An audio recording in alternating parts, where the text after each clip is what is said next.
So today I am bringing you my first DIY video, and I'm really hoping that you guys are going to enjoy it. It is on how to create one of these really beautiful chain headbands. And I started seeing Khloe Kardashian wearing a lot of these on Keeping Up with the Kardashians, paparazzi photos, and on the X Factor. And I just think they are absolutely gorgeous. Now, these can be a little expensive, so I wanted to figure out how to make my own because let's be honest, it seems pretty simple, right? And I can tell you that it is. And I have made a video to walk you through on how to create a really simple chain headband like this or hair accessory. And I am telling you, it is so simple. It's pretty much foolproof. You can tinker around with it if you don't get it right the first time, and you're bound to come out with a really nice hair accessory. I will put all the information you need to know below in the info bar, what products I use and what I suggest that you all use when you're creating your headband. So let's get started, and soon you will have one of these really gorgeous headbands. So the first thing that you're going to need to create this DIY chain headband is of course chain. And I'm using this one right here, which is a very light gold, kind of almost leaning towards a rose gold color. But of course you can use any color chain you want. I also saw at Michael's they had a much more gold, silver, gunmetal, but I just chose this color because I thought it was really pretty. I also wanted to mention that I bought a chain that is 96 inches long because I wanted to have enough to make 2 of these headbands. But when you're looking for your chain, I wouldn't get anything less than 72 inches just to make sure that you have more than enough for your headband. The next step is going to be measuring the part of the headband that will go kind of from our part line here to the back of our head. So once you have the end of one side of your chain, go ahead and place it right on your part where it's going to hang in the front of your head. And you're going to want to measure all the way back to that area that's kind of like a little above the nape of your neck. I would say if you look right here, where I'm touching is right where the base of my skull meets my spine. And that's about where you want to stop. So just go ahead and pinch that part of your chain.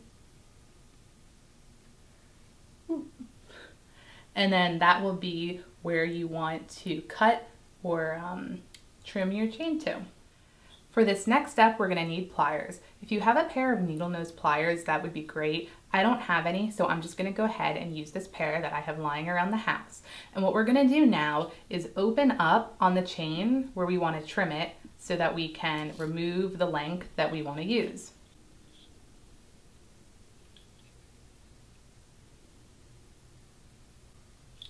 Okay, so now that it's open, you can go ahead and just remove the piece that we are using. Now that we have our first piece of chain, you can go ahead and just set this to the side for now. Now for the second strand, you're going to want to hold the chain in that same spot where you started with the first chain. That's at the very front of your hairline, right where your part starts. And from there, we're going to drape it around the side, all the way to that back area of our neck. Now you want this hanging about mid-ear length. Then again, it's really up to you, but that is where I would suggest having it drape. So now that I have the length where I want it, we're going to take our pliers again to open up that little hoop to disconnect the length we want of our chain. So using your pliers, like before, we are just going to go ahead and open up this little hoop. And you only need to do it enough so you can get out that chain length that we had just measured. Go ahead and take that chain that we just measured, and in order to make sure we have these perfectly symmetrical, just go ahead and run them alongside each other and then find where you need to break it off to make them perfectly even. So I just found that hoop right here. And again, just go ahead, take your pliers, open it, and remove that part of the chain.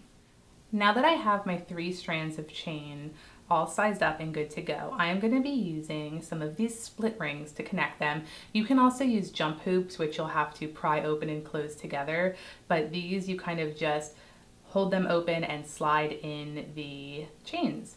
First, I'm going to take one of my side pieces of the chain and go ahead and slide this in to my split ring.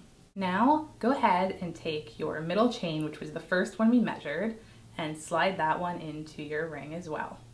Now, taking your third strand, which is another side strand, slide that one in as well.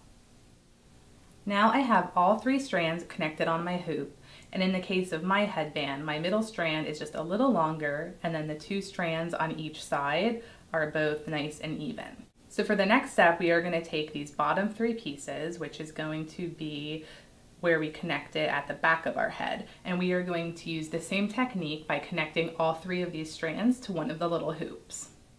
Okay, so now we have all of our strands linked on both sides, and at this point you can start to see the shape form of our chain headband, and this would be a good time to try it on to kind of see where you're at. Okay, so I have put my chain headband on to get a feel for how it looks, and I think it looks really cute. Now you can stop at this point and have a more simple kind of chain headband. You can also add even more chains draping around the side of your head, but I kind of like how it looks with just the one chain, so I'm gonna leave it here. But what I am gonna do is add a little accessory to the front that will just slightly hang down. And again, this is optional. You can really make these fit your personality, fit your style. So I'm just gonna go ahead, take this off, and show you how to add the little accessory to the front if that's something you wanna do. Now this is the little accessory I have that I want to add to the front split ring so it hangs at the very front of my part and hairline. And this was actually something that fell off an old earring I have, but you can look at Michael's for any bead or little accessory that you may want to add. So taking my little charm, which happens to already have a little hoop on it, I am just going to go ahead and slide this onto the front split ring. And so you can see it just hangs there beautifully. Okay, so I think the headband looks great, and this is my completed DIY chain necklace headband. And again, it was inspired by Khloe Kardashian. She loves to wear hair accessories like this, and I think it just looks so gorgeous. It's something a little different than earrings or a necklace, and it just brings a little extra something to your look.